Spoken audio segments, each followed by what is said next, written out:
এলাকা তো দূরের কথা, আমি সেই জেলাই ছেড়ে দিই। প্রিয় সংগ্রামী সহযোদ্ধাবৃন্দ, আমি আপনাদেরকে একটি মেসেজ দেওয়ার জন্যই এই ভিডিওর বার্তাটা দিচ্ছি। আমার যে সকল সহকর্মী সহযোদ্ধা বাইরে আছেন সক্রিয়, যারা দলের জন্য সক্রিয় কাজ করছেন, যারা রাজপথে কাজ করছেন, অনলাইনে কাজ করছেন, আমি সবাইকে সতর্ক করার জন্য আমি এই ভিডিও বার্তাটা দিচ্ছি।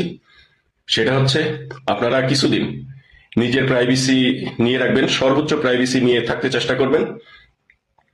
কারণ এই অবৈধ দখলদার ইউনূস অবৈধভাবে সে গণগ্রেপ্তার করার জন্য তার প্রশাসনকে নির্দেশনা দিয়েছে, যার কারণে সে আমাদের আওয়ামী লীগের যারা সক্রিয় নেতাকর্মী আছে তাদের উপরে সে অপারেশন করবে, আমাদেরকে গ্রেপ্তার করার জন্য তারা পায়তারা করছে।